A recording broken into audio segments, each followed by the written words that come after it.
Hello friends, स्वागत है आपका हमारे YouTube channel Lahore GS school पे। दोस्तों, आज जो खबर निकल के आ रही है बहुत ही कह सकते हैं वर्ल्ड पीस के लिए एक खतरनाक डेंजरस न्यूज़ हो सकती है।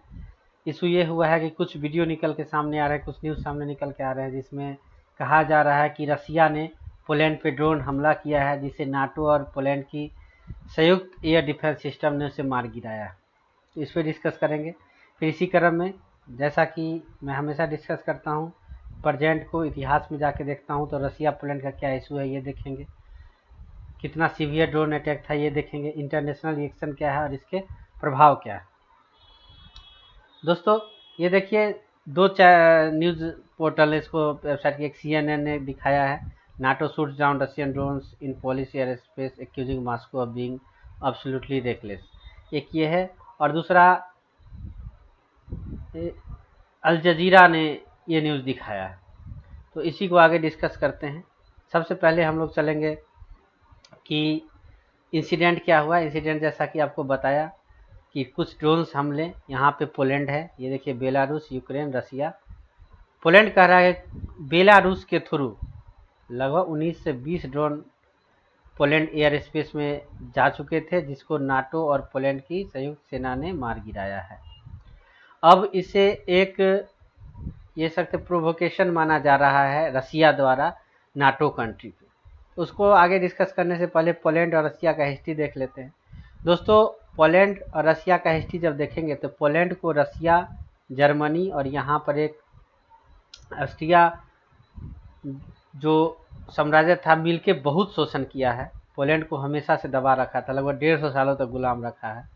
तो पोलैंड का रसिया के प्रति जो नाराजगी है, दुश्मनी है, वो जग जाहिर है। 1918 में फर्स्ट वर्ल्ड वॉर के बाद पोलैंड आज़ाद हुआ, लेकिन फिर जैसा कि मैंने अपने पुराने लेक्चर में बताया भी था, 1939 में रसिया और जर्मनी ने फिर से पोलैंड पे कब्जा कर लिया था। तो पोलैंड को हमेशा से रसिया, जर्मनी ने दबा के रखा है, जिसका गुस्सा पोलैंड समय समय पर दिखा रहता है। सेकेंड वर्ल्ड वॉर के बाद पोलैंड में कम्युनिस्ट की शासन आई और वो रशियन प्रभाव में चला गया। फिर वहाँ आंतरिक विद्रोह होते रहे, जिसके बाद 1989 में 88-89 के आसपास पोलैंड में फ्री इलेक्शन हुए, जिसमें इससे कम्युनिस्ट सरकार चली गई और पोलैंड में एक कैपिटलिस्ट कह सकते हैं गवर्नमेंट आई। उसके बाद से ये रसिया का एंटी हो गया और 1999 में इसने नाटो ज्वाइन कर लिया। तो पोलैंड और रसिया का यही कलह है। पोलैंड एक तरीके से हमेशा से रसिया का गुलाम रहा था, 150 सालों तक पोलैंड में बहुत मारकाट मचाया, रसिया, जर्मनी ने बहुत इसे पीटा। तो पोलैंड का गुस्सा जग जाहिर है। अब अभी क्या करंट स्थिति है, आप जानते हैं रसिया और यूक्रेन के बीच वार चल रहा है। बेलारूस रसिया के पक्ष में, यूक्रेन नाटो का सदस्य है नहीं। तो रसिया यूक्रेन के बीच वार में अब रसिया का एंट्री पोलैंड में हो गया है, ड्रोन अटैक। हालांकि रशियन डिप्लोमेट इसको नकार रहे हैं। कुछ ने कहा है कि ये ड्रोन यूक्रेन साइड से आए थे। पोलैंड और यूरोपियन यूनियन कह रहा है कि नहीं, ये बेलारूस के थ्रू आया है। अगर इसकी बात को मान लें कि बेलारूस के थ्रू आया है तो ये रसिया का प्रोवोकेशन माना जा सकता है। हालांकि रसिया ने इसे एक्सेप्ट नहीं किया है।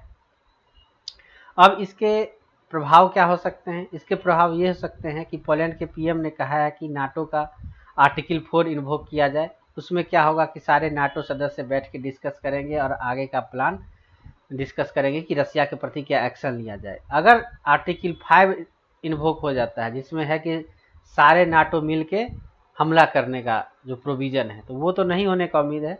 लेकिन एक तरीके से यह यूरोप को फिर से एक वॉर के एज पे इसको धकेल रहा है, और ये भारत के लिए बहुत ही कह सकते हैं कि खराब स्थिति होगी, क्योंकि भारत का भी पड़ोसी देखिए तो वहाँ बांग्लादेश का स्थिति वैसा ही है, पाकिस्तान का, नेपाल जल रहा है।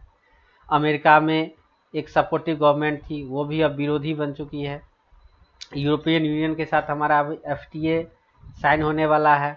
अगर ये वार छिड़ जाता है नाटो वर्सेस रसिया का, तो वहाँ भी हमें निगेटिव इम्प्लीकेशन देखने को मिलेगा।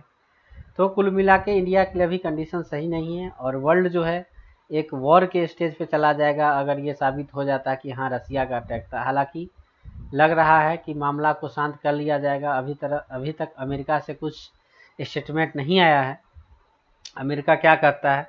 लेकिन यूक्रेन जो है पूरा प्रयास कर रहा है कि नाटो इस युद्ध में कूदे। वो बार बार कर रहा है कि रसिया ने हमला किया है, जानबूझ के हमला किया है। यूक्रेन तो चाहता ही है कि नाटो इस वॉर में कूदे और यूक्रेन जो रसिया के साथ अकेले युद्ध में पड़ा है उसको साथ इस सब का एकदम फिजिकली मिले। अभी तो पैसा से सपोर्ट है लेकिन सेना से सपोर्ट मिल नहीं रहा है। पोलैंड भी पावर में है क्योंकि इसके पास नाटो का साथ है, इसके साथ नाटो की सैनिक है, तो ये भी रसिया को आंख दिखा रहा है। रसिया भी कुछ बोल नहीं रहा है। तो दोस्तों आपका क्या विचार है इस पे? आपको क्या लगता है रसिया ने जानबूझकर अटैक किया है या एक तरीके से यूक्रेन की ये चाल है कि नाटो को रसिया के साथ युद्ध में लाया जाए?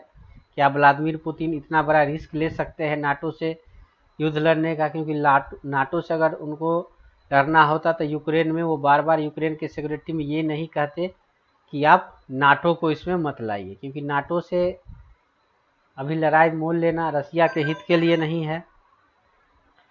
तो देखते हैं आगे क्या होता है। चैनल को सब्सक्राइब कीजिए, लाइक कीजिए और शेयर कीजिए। जय हिंद, जय भारत।